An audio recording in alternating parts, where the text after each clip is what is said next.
Hello everyone, and in this video I'm going to discuss what is stress or what is being stressed. What does it mean to the person? So there are basically three kinds of stress. The first one is positive stress. So positive stress is like a reminder. It's like, if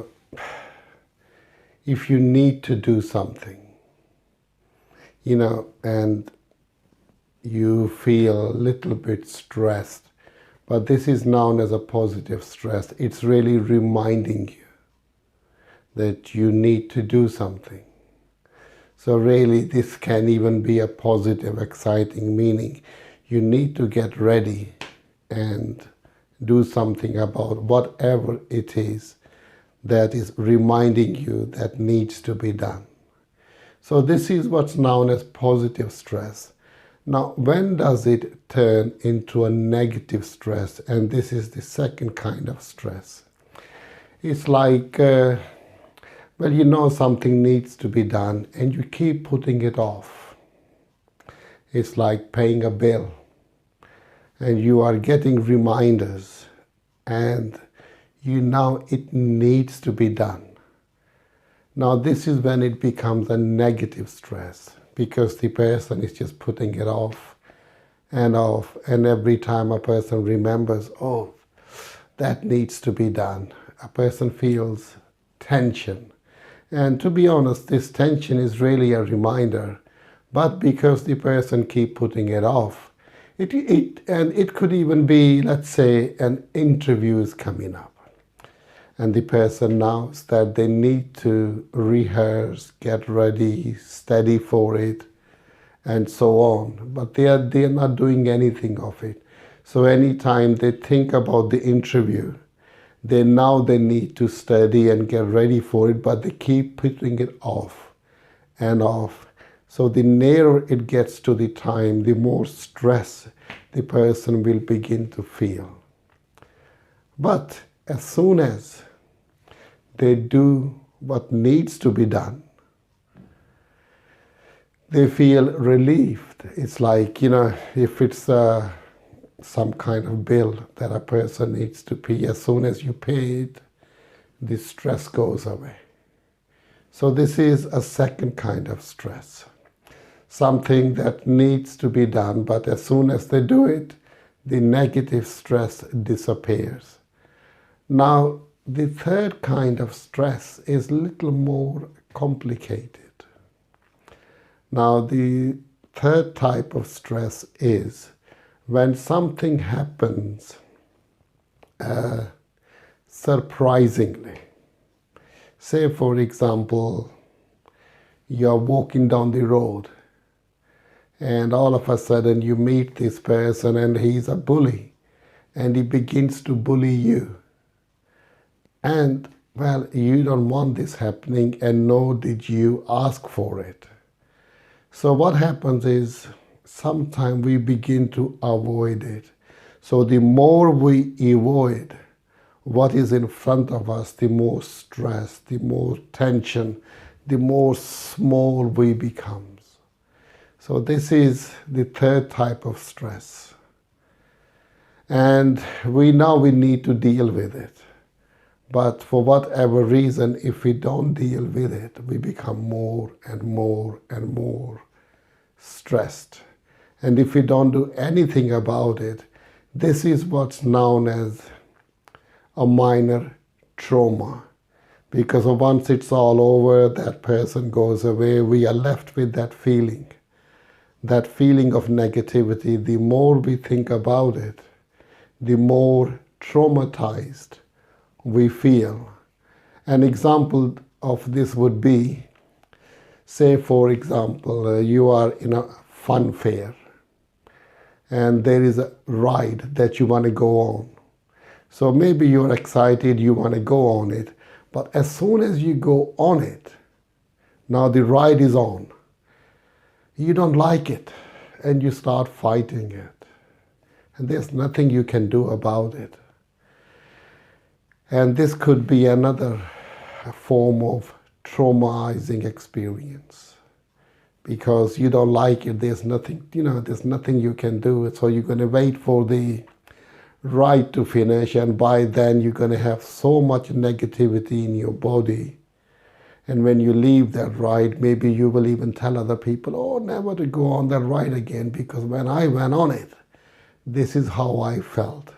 So the more time you talk about it, the more time you're going to feel that again and again. Eventually this will turn into a trauma as well.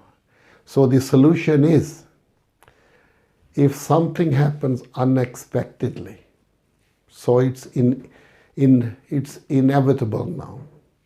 Say, for example, if a bully is there, well, you're going to have to deal with it. You can avoid it, but that's something that you don't really want to do. And let me tell you, even if you get beaten up by the bully, but as long as you're trying, you're fighting back, you're shouting, screaming, getting some kind of help, you're going to be proud of yourself. You will feel really good, because this is the part you will really remember that you did your best. And that's what we even call confidence sometimes. That's what really confidence is. Because what happened was unexpected, but you gave it a go. You had the courage. You built up the courage, and you dealt with it. So guys, this is the third type of stress, which when the unexpected happens, and which we are not ready for, even like getting on a ride. This is how most people enjoy the ride. They just go on the ride, and whatever comes, they just give it a good meaning. They enjoy it, they get excited, and they have a good time. So the third type of stress is a little bit sneaky. It comes without warning. So this is something we need to be careful about.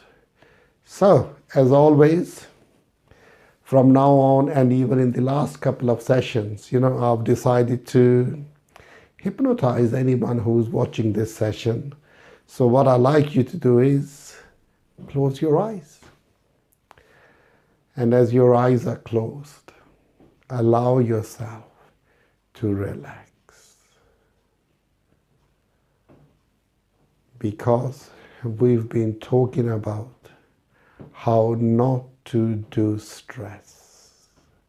Because the more your body relaxes now, the more what we were talking about will begin to make sense. And it's a good thing that it can begin to make sense. And I know you can relax more, because there is nothing else to do now. Just relax and allow your mind to make more and more sense.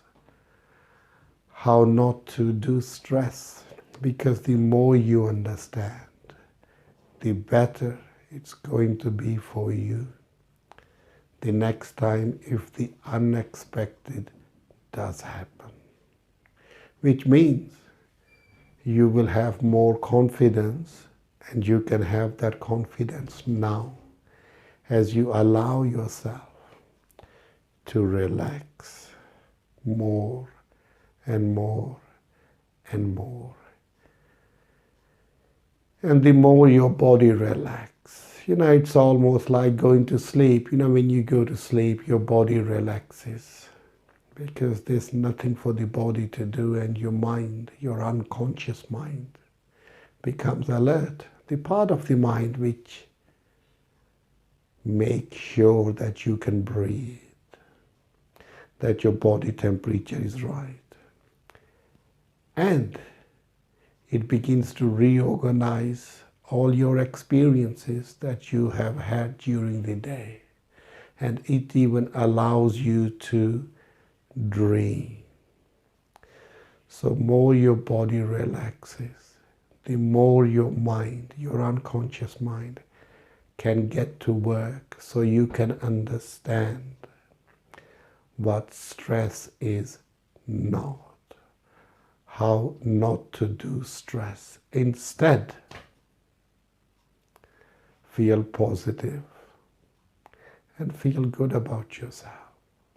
That's it. Just let it happen. And let it happen. And let it happen now. There you go. Now in a moment, I'm going to ask you to come back. And when you come back, you can feel good, knowing now you know how not to do stress. So all the way back now, open your eyes and notice your body is relaxed and your mind is excited. Yes, and you can get excited about it. So